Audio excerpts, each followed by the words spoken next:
Hello everyone, আসসালামু আলাইকুম। Welcome back to my channel. আজকে আপনাদের সাথে শেয়ার করতে চলেছি খালামণির হাতের স্পেশাল গরু মাংস রান্না, কষা বা ভুনা রেসিপি। এখানে আমি নিয়ে নিয়েছি গরু মাংস 2 কেজি পরিমাণ। তো এটাকে আমি ভালোভাবে ধুয়ে ছেঁকে পরিষ্কার করে নিয়ে নিয়েছি। তো দেখতেই পাচ্ছেন মাংস থেকে পানি ছেঁকে নেওয়ার পরেও আবারও ভালোভাবে চিপে মাংস থেকে পানি আলাদা করে নিয়েছি।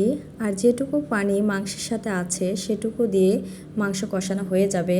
আর এখানে আমি সকল মশলা উপকরণ অ্যাড করব। যেমন প্রথমে জিরা বাটা দিলাম এবং আদা বাটা, যে যা পরিমাণ মতো দিবেন।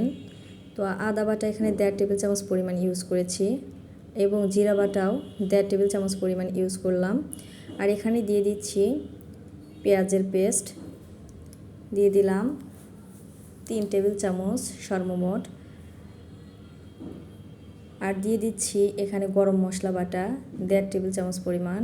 এখন দিয়ে দিচ্ছি হলুদের গুঁড়ো 1.5 টেবিল চামচ পরিমাণ, ধনিয়া গুঁড়ো 1 টেবিল চামচ পরিমাণ, আর দিয়ে দিচ্ছি মরিচ গুঁড়ো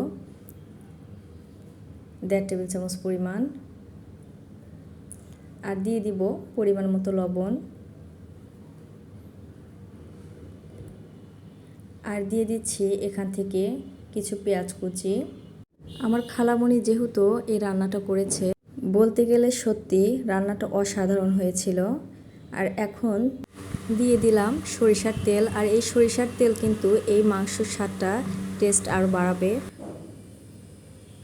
মাংস থেকে ভালোভাবে পানি চিপে বের করলে মাংস থেকে যে পানি বের হয় সেটা দিয়ে মাংস কষালে হয় কি, সেই পানিতেই মাংসগুলো খুব ভালোভাবে কষে এবং মশলার উপকরণগুলো ভালোভাবে মাংসের সাথে সেট করে এবং মাংসের টেস্টটা দ্বিগুণ বেড়ে যায়।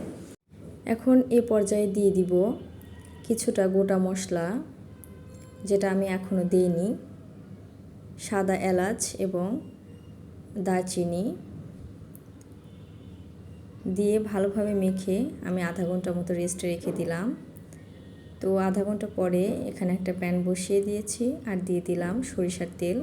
যেহেতু আমি মাংসতে আগেই সরিষার তেল অ্যাড করেছি, সেহেতু এখানে অল্প পরিমাণ সরিষার তেল ব্যবহার করলাম। এখানে পেঁয়াজ কুচি এবং মরিচ কুচি দেওয়ার পর হালকা ব্রাউন হওয়ার আগ পর্যন্ত একটা তেজপাতা 2 ফালি করে ভেজে নিচ্ছি সাথেই। এখন দিয়ে দিলাম গোটা কিছু জিরে।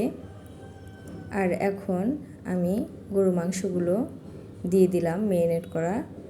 তো এখন ভালোভাবে নাড়াচাড়া করে আমি কষিয়ে নেব। তো কিছুক্ষণ আমি এভাবে ঢাকনা না দিয়ে ভালোভাবে ভাজা ভাজা করে কষিয়ে নেব। তো দেখতেই পাচ্ছেন মাংস থেকে পানি উঠে এসেছে। তো এই পর্যায়ে আমি ঢাকনা দিয়ে ঢেকে দিয়েছিলাম। তো আমি এইভাবে অনেকক্ষণ ভালোভাবে কষিয়ে নিয়েছি। এখন এ পর্যায়ে দিয়ে দিলাম আলুর টুকরো। তো দিয়ে আবারও ভালোভাবে নাড়াচাড়া করে ঢাকনা দিয়ে ঢেকে দিয়েছিলাম। তো এইভাবে কষাতে হবে পর্যায়ক্রমে। আর এখন আমি দিয়ে দিচ্ছি পানি, দিয়ে আবারও ভালোভাবে নাড়াচাড়া করে দিচ্ছি। এখন ঢাকনা দিয়ে ঢেকে দিব। এ পর্যায়ে আমার রান্না প্রায় কমপ্লিট। এখন দিয়ে দিলাম ভাজনা বাটা। আপনারা চেনেন কিনা জানি না, তো এটাও আমি আপনাদের সাথে একদিন শেয়ার করব। আর এখন দিয়ে দিচ্ছি সাদা এলাচ গুঁড়ো, দিয়ে ভালোভাবে সবগুলো উপকরণ মিশিয়ে নিব।